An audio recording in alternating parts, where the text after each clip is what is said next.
during the vicious slaughter of the younglings by Anakin Skywalker at the Jedi Temple during Operation Knightfall. A young, Force-sensitive child named Grogu was ripped away from the area and pulled to safety just in time by an unknown figure, sparing him from facing certain death at the hands of Anakin's bright blue lightsaber blade. So who could this mysterious savior of Grogu be?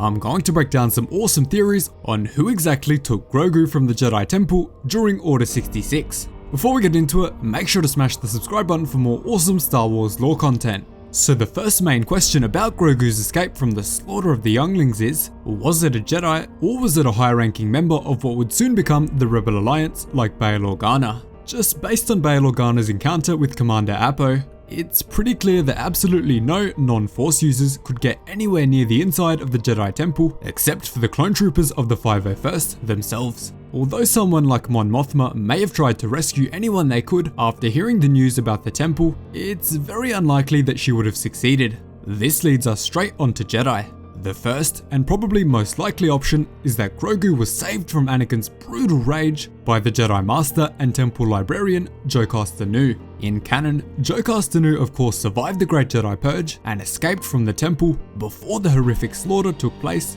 and later set out to preserve any artifacts or documents she could from the Jedi Order because of Emperor Palpatine's attempts to destroy and tarnish all Jedi history in the eyes of the public. After escaping the temple during Operation Knightfall and Order 66, Jocasta Nu built a secret Jedi school in almost complete isolation alongside her non-Force sensitive assistant named Gar, in a highly covert and remote location probably deep in the Outer Rim. As the Great Jedi Purge was beginning, Jocasta Nu was able to take various statues, artifacts, and many Jedi training devices, like the Marksman H training remote, out of the temple vault and transported them to her new Jedi school.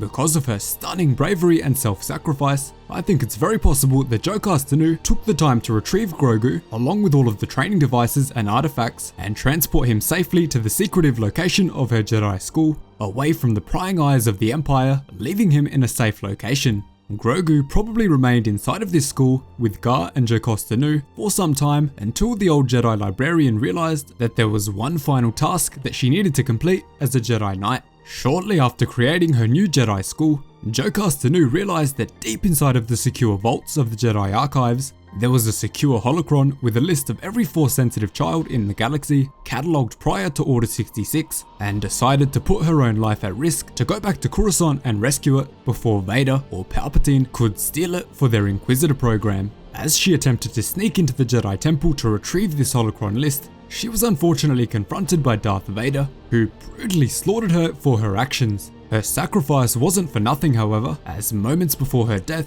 she convinced Vader to destroy the holocron with the list of Force-sensitive younglings. Now, because Grogu was being trained at the Jedi Temple, he was definitely on this list, and her action to convince Vader to destroy it, without a doubt, saved Grogu's life. Grogu probably remained inside of the school for quite some time after her death, eagerly awaiting her return, alongside Gar, but of course she was never coming back. Sometime after, the child would have left the secret Jedi school and gone off into the galaxy by himself, or more likely with someone else to guide him, as Gar killed himself inside of the school once he became too old to guard the artifacts and knowledge, caving in the entrance and trapping the knowledge inside, until many years later when Luke Skywalker discovered this old archive of Jedi history. In this period between Grogu leaving the school and being hunted by the Empire, he really could have gone anywhere. And let me know down below which Jedi you think stole Grogu away from the Jedi Temple just in time to save his life.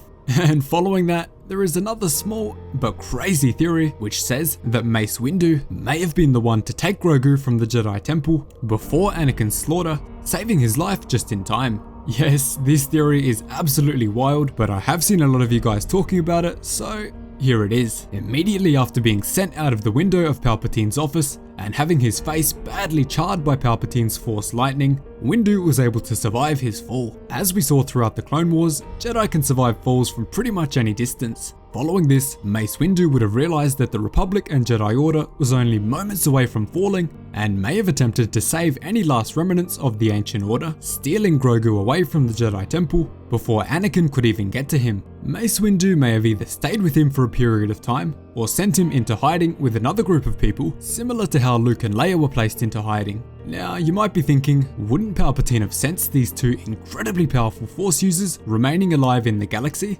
Well, it's possible that they masked their presence in the Force, just like Palpatine himself did to the Jedi Order during the fall of the Republic. Masking one's presence in the Force is clearly an ability that leans towards the dark side, but both Grogu and Mace have shown on multiple occasions that they are not afraid of incorporating the dark side into their actions. Grogu has Force-choked people around him, and Windu famously incorporated the dark side into his fighting style, Vapad. This theory is obviously not the most serious or most likely, but both George Lucas and Samuel L. Jackson have said that they believe Windu could still be alive after his plummet out of the window. So those are my fun little theories on who may have taken Grogu from the Jedi Temple during Order 66 and Anakin's Operation Knightfall. Thanks so much for watching, I really hope you enjoyed it. Cheers guys, hope to see you in the next one.